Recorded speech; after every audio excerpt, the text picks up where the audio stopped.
Hello. Now, as you know, or you may not know if you're a first-time viewer, down on the Little Farmer's Farm we're all about practicality, simplicity, and above all, aesthetics in all our growing. And to that end, I'll show you this. It's a Brassica tunnel, and it's a beauty. And there it is. There it is. Now this is 12 feet long by 6 feet wide, and it has a central crawlway for getting in, doing your weeding and your tending of your vegetables, and it's for Brassica plants.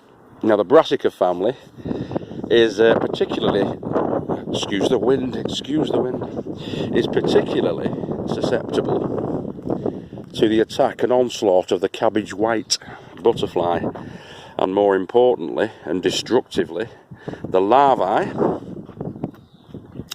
or caterpillars of said butterfly. Now, if you build one of them, which is about 4 foot high, 6 foot wide and 12 foot long, and covered in scaffold or construction debris netting, like that, it should save them. Now the trouble with that is it costs about 100 quid to build and fill with compost. In fact, it's probably about 120 quid to build and fill with compost. But as you can see, what I've done here is I've been a bit fancy Dan with it. Now, you might have seen the first stage of making this when I was on with the boys last week, and we were putting the in fact, I think on the Saturday I put the base in, the section bed in, and then on the Sunday we put the hoops in. I put the bed in, filled it up with the compost and everything, and then put the hoops in last weekend. And then this weekend, obviously, I've gone a bit daft with it, as you can see, as you can clearly see. Now, the simplicity part comes in when we look at the actual entry system for getting inside this hoop tunnel. All you need is to turn that like that, pull that out and lift it out.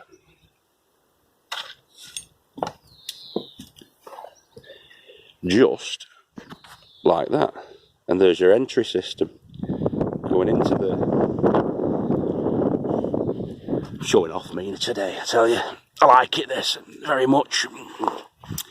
And when you're in it, if you're a little person, like my boys are little people, you can get inside that and you can actually walk about inside it. Our Bradley, the mini digger, can walk around quite easily inside that. I've left it as a sort of U shape on the beds. Up at the top there, I'm going to be putting carrots in buckets up at the top, and then working my way down. All the other Brassica type vegetables will be going in there. So the only thing that's going to be a root in here is going to be the carrots. And it'll give some sort of protection, hopefully, from the cabbage white. Sorry, from the carrot fly. And with carrots, you've got to raise them up as well. If you get the base of the carrot about 20 inches above ground level, then you should be laughing, because the cabbage, sorry, I keep saying cabbage.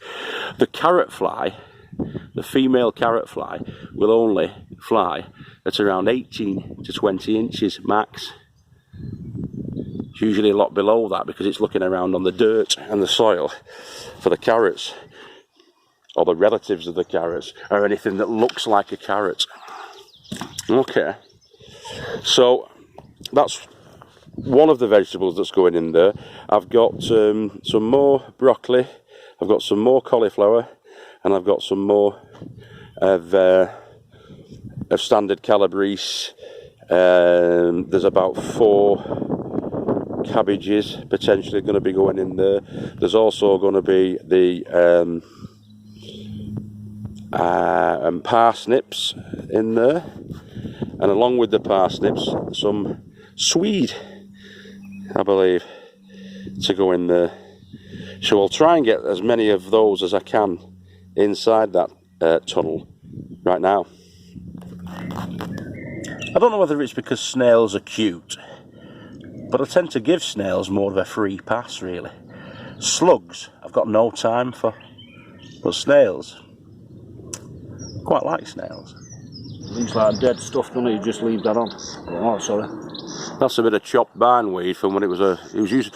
Never rotivate your earth if you've got bindweed or perennials like that. Tony O'Neill was on about it the other day. Well, this is an example of it. Chopped at both sides. Yeah, dead there. Nothing there. Nothing there. And out comes the bindweed. Lovely little roots there. So every little chopped up piece becomes another bindweed plant. That's why I'm sat here. I'm not being lazy, I'm weeding. Nice one, Mick. It's right, that though, isn't it? Throw it away. All your perennials. Yeah. Perennial weeds.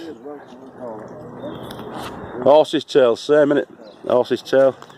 So there's one for you.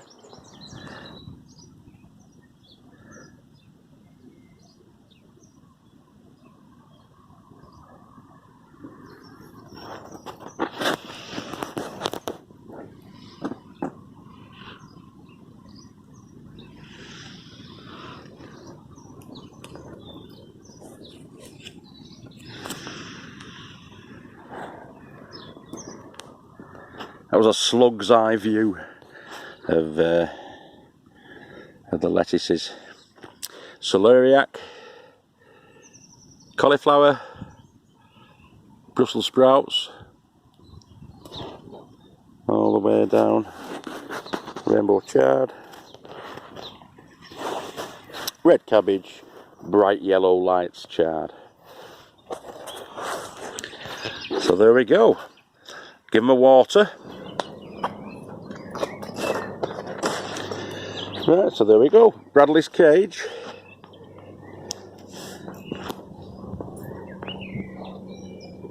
I've tried to get the sides as neat as I possibly can and straight. That's some 2x1. It's called handy battening and it's £1 for 6 foot length of it. 99p for 6 foot length of it. So I've spent £6 on that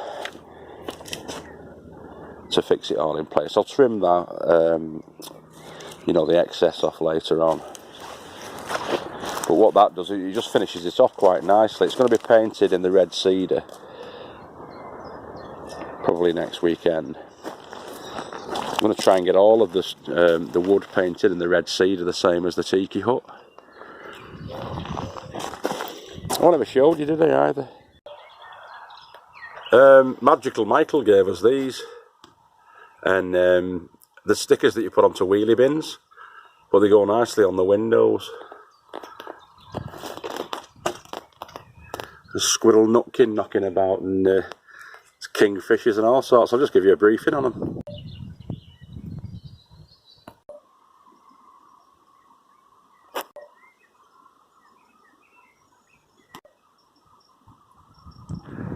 Right, so I hope you enjoyed that. I hope you like our new tunnel, our Brassica tunnel. I do. I think it's quite nice. I think it looks really nice, and it's fit for purpose. Yeah. So until I see you next time, have a great week. It's the end of the bank holiday weekend now. I think it's the last one now until the. I think this is one at the end of the month actually. There's another one at the end of the month. We did all right for bank holidays, all in a row this time.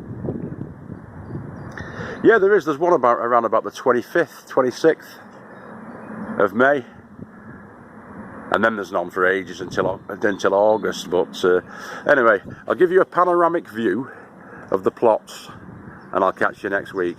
All right, take care, everybody. Keep growing with your head down.